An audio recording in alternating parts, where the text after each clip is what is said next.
Hey neighbor, Greg here with growhouse.com. Man, we're busy here. We're getting strawberry plugs or tips started today.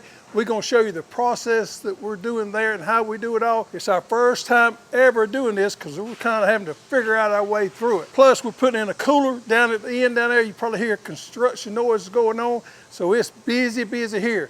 But this strawberry process is interesting, and I'm going to show you how it goes. Now, there's a couple of different ways you can start strawberries. One is by seed, which is kind of a newer thing, or by vegetative cuttings.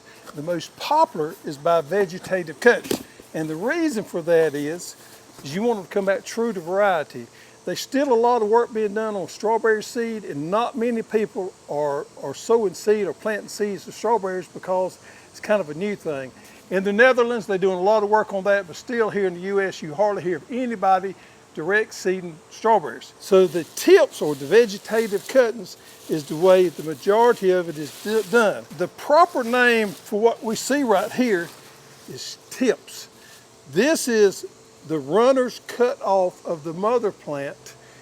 Right there is what it is. It really doesn't have any roots to it, but it's got a bud out there and it's got a basil on it right there. And some of them are showing little bitty roots here, but that is what we stick into the pot medium to root these things in to make plugs. Now the thing about strawberries, it's an extremely tedious and expensive process.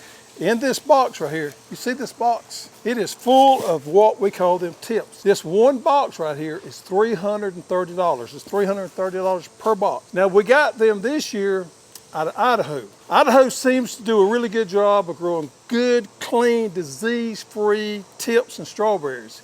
Here on the East Coast, it's really hard for us to grow disease-free strawberries, and that's the reason we get them out of the West out there. In the past, Canada has been one of the leaders in strawberry tips.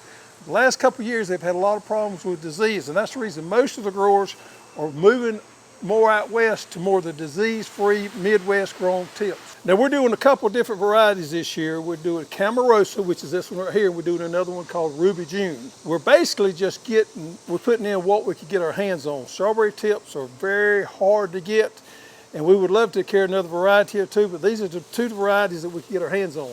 And I love these two varieties, nothing wrong with them, but I would have liked to got Chandler also, but we could not get any Chandlers this year. That's one of the varieties we've had really good luck with in the last couple of years. So we have this new machine that we got that fills our flat for us, and we have to fill these up from the back here. We take these Pro Mix here and put them up there and cut them. It has a big hopper there, and it's got a chain inside of it that rolls around that fills our flats up. We'll come around here and I'll show you how it works. So what we're doing is we're filling up these 50-cell star trays right here. And we're using a Pro Mix. Now there's several different mixes out there that you can use. We just happen to be using Pro Mix this year, and it is a peat perlite mix. What's really neat about this machine here is it takes a lot of the handwork out of it. This is what they call a flat filler. You can also use it for pots. We got it set up for flats. And you just push it through there and it fills the flats up. And whatever's left over there goes down into a belt and moves back into the hopper there. So it minimizes the mess you make trying to clean up everything. Plus it increases our speed dramatically on filling these flats. And then we have to pre-wet these flats, that soil in there, before we stick the strawberries in there. One thing that we figured out is you need it nice and moist for it to hold the strawberry tips when you push them in there. If you got a dry mix, just didn't hold it in there very well. So we really have to make sure that we water these flats well, let them sit a little bit, let them drain just a little bit, get the right moisture content in the trays. The proper term when we put these in trays is sticking. So you see those roots there, and then we have the bud right here. Now that bud we do not want to cover up, but we want to cover up what they call the J root right here. So what you want to do is you take your thumb there and your finger and you put it onto the depth. You want to stick it in. You stick it in the soil real good and kind of pinch it and press it in. Then we use these wooden racks right here that we transfer them from here to the greenhouse.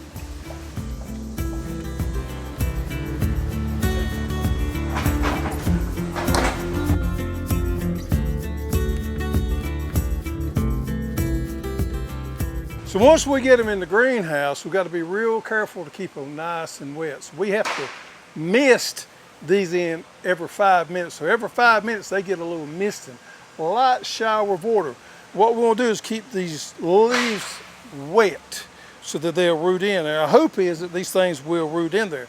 Now for 3 days, all day long, every 5 minutes, this system will come on in this back boom right here, which is our mist system. We'll mist these plants, and then it'll reset itself and come back on again in 5 minutes. After 3 days, we'll check them, and we should start be putting on some roots at that point, and we'll start weaning that plant off the water little by little. We'll cut it down to maybe every 30 minutes, and then we'll cut it back to an hour. You get to the point where we just kind of wean them off until we water them a couple of times a day. You know, it normally takes about 6 weeks, they tell me, to grow these into a plug. This is our first time, so we don't know. We feel fairly confident about it. We hope everything goes well. We'll start setting up in about 2 weeks on a fertility program and a spray program where we spray them with insecticide and fungicide, particularly a fungicide, to keep the disease off these strawberry plants, and then we'll have a pretty aggressive fertility program too.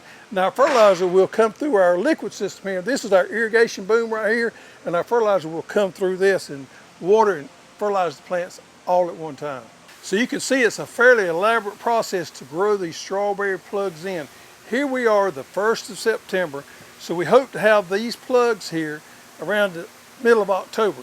Would we prefer to have them a little quicker? Yes. But with our heat here in South Georgia, we just cannot put these things in the middle of August when we got 100-degree weather.